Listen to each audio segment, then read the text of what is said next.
Hyderabad cricket అసోసియేషన్లో మరో వివాదంలో చిక్కుకుంది. హెచ్సీఏతో పాటు పలువురు ఆటగాళ్లపై పోలీసులకు ఫిర్యాదు అందింది.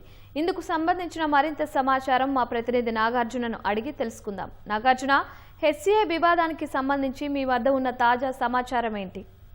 హైదరాబాద్ క్రికెట్ అసోసియేషన్ మరొక వివాదంలో చిక్కుకుంది. ముఖ్యంగా గతంలో ఎటువంటి అర్హత లేకపోయినా సరే ఏజ్ సర్టిఫికేట్లు అంటే బర్త్ సర్టిఫికేట్లని ఫోర్జరీ చేస్తూ లీగుల్లో పార్టిసిపేట్ చేస్తున్నారు అనేది ఒక ఇందులో హెచ్ఏలో ఆడుతున్నటువంటి ఒక బాలుడి తండ్రి అనంతరెడ్డి అనేటువంటి వ్యక్తి ఫిర్యాదు చేయడం జరిగింది.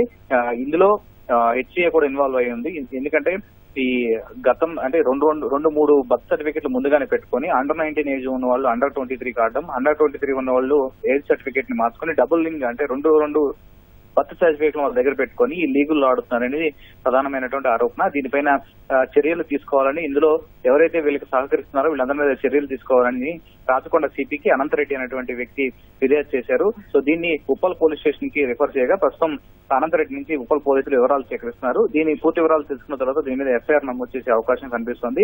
గతంలో 2024లో జరిగినటువంటి ఇదే తరహాలో దాంట్లో ఒక 6 ప్లేయర్లపై బీసీసీఐ అక్కడ 6 ప్లేయర్లపై బ్యాన్ విధించిన విషయాన్ని కూడా ఇందులో ప్రస్తావించడం జరిగింది. దీని మీద సీరియస్ యాక్షన్ తీసుకోవాలి. ఎందుకంటే టాలెంట్ ఉన్నటువంటి ప్లేయర్లందరూ కూడా ఆడకుండా వాళ్ళ భవిష్యత్ అంతా నాశనం అవుతుంది. చాలా మంది ఇందులోనే అర్హత లేకపోయినా సరే, ఏజ్ దాటిపోయినా సరే వాళ్ళ బర్త్ సర్టిఫికేట్లు మార్చుకొని అండర్ 19, అండర్ 23, అండర్ 16 ప్లేయర్లు బర్త్ సర్టిఫికేట్లు చేంజ్ చేసుకుని అందులోనే లీగులోనే పార్టిసిపేట్ చేస్తున్నారు. తదుపరి వచ్చేటువంటి వాళ్ళందరూ కూడా అవకాశం లేకుండా పోతుంది అనేది అందులో ప్రధానంగా ప్రస్తావించారు. సో దీని మీద చర్యలు తీసుకోవాలంటూ ఇప్పుడు అనంతరెడ్డి అనేటువంటి వ్యక్తి ఫిర్యాదు చేశారు. దీని మీద ఎఫ్ఐఆర్ నమోదయ్యే అవకాశం కనిపిస్తోంది. ప్రస్తుతం అనంతరెడ్డి నుంచి ఉప్పల్ పోలీసులు వివరాలు సేకరిస్తున్నారు.